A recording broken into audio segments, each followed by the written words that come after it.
Hi again then guys, and welcome to episode 78 of B-Road Ballers, the review series for Gran Turismo's hot hatch selection, predominantly, with some slightly more mainstream hatchbacks thrown in there as well, predominantly for their sleeper appeal.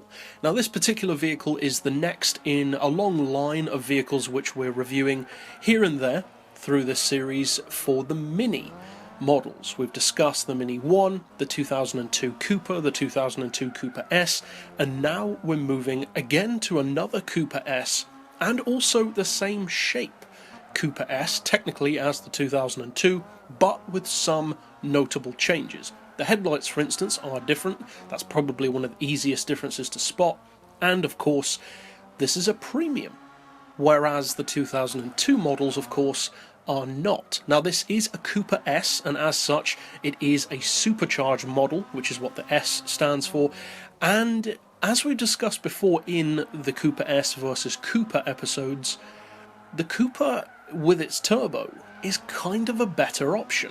So the question is, does this premium version of the Cooper S with its supercharger up the ante compared to the previous non-premium versions, or is it basically just a higher definition version, visually speaking, of the same car? Is it actually worth buying as well? Well, first of all, consider the price. It is a little bit more expensive, not too surprisingly, than the other two models. It's still only 28 grand, which isn't too bad. You get a similar 1.6 supercharged engine, it's front wheel drive, and the power, interestingly, is actually better than the 2002 version of the Cooper S, and exactly the same as the turbocharged Cooper from 2002, 342 horsepower. But, interestingly, this car puts out more torque than both the Cooper S and the Cooper from 2002, so it is technically a better car from that point of view. It's got at least as good power and more torque, so that's a pretty good start. What about the weight though? Because those other Minis are both pretty light. Well, unfortunately, in that regard, it kind of takes a little bit of a step back, because it is heavier. 993 kilos with the full weight loss package isn't quite as good. The older models weigh more like 930 to 940, so there's not a massive deficit. It's still a pretty lightweight hatch. It's certainly a lot lighter than, for instance, all-wheel drive hatchbacks, or even most of the larger modern hatches in general, which tend to weigh more around the region of 11 to 1200 kilos. So it's still a lightweight vehicle, just not quite as light as the other older Minis. The horsepower per tonne sits at 344, which unfortunately for this car, due to that weight, is lower than the cars which preceded it. But it's still not bad. And as far as its PP, it sits a little bit higher. 503 on the Cooper, 505 on the Cooper S, and this version of the Cooper S has 507. So again, you've got a little bit of a jump there, which is strange, given the fact that it is heavier, but you can kind of understand why. Premium cars do tend to be treated with a little more respect, and their PP levels tend to be a little bit higher than their equivalent non-premium versions in the cases where that is an option. So the question is, or the important question, is this premium version of the earlier Millennium version of the Mini a better car, or does it just look better? Because of course, being a premium, you get that detailed interior, you get stuff like windscreen wipers, headlamps, etc., which you can work with, and it just looks a little better in general. Or in the case of the Minis, it looks a lot better. The older Minis don't have very good graphics at all. Well, overall, I would say that this car is a better proposition if you're looking for an all-round package.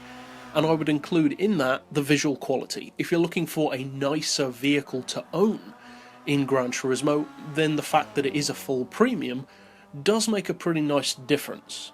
If, though, you're talking purely about value for money and performance for the price, then actually I would still recommend the 2002 Turbo Cooper instead, because it's so much cheaper, has the same power, and is lighter. Around the track, it's a very good car. This vehicle, that is. The handling is good, not as good as the newer Cooper, but that's not surprising, and overall most of the Minis tend to have fairly similar steering.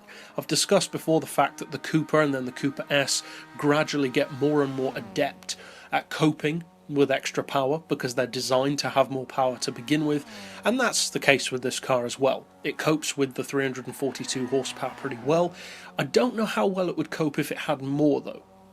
If you got up into the territory of say 380, 400, you'd start to see more torque steer for sure. At its level though, it's pretty good. Now, as far as use, when to use something like this car or the older models, I would recommend using the Mini selectively, but confidently. You can definitely use this car with confidence at the right PP level, be it anywhere between 450 and possibly 500, but be careful at that higher PP level. I would recommend 475, that's pretty much peak for this model. Now the newer Mini Cooper S is an excellent 500 PP car. This particular Mini, on the other hand, isn't quite up to that calibre of handling and cornering speed in particular, and as such, I would recommend being a little more careful, and, as I said, having it at a slightly lower PP. Still around 475, but that roughly 25 PP difference does make a difference to how competitive it can be. In a straight line, the Minis aren't amazing, but they tend to be good enough. On twistier tracks and around corners, well, that's really where they come into their own, especially on tracks which, like the Nuremberg Ring, require high cornering speed and a good flow from corner to corner. That's why the Coopers are so good around tracks like this. So they don't necessarily need to be the quickest in a straight line to be good. But that's it overall for this particular pick. I'll see you guys next time, and as always, thanks for watching.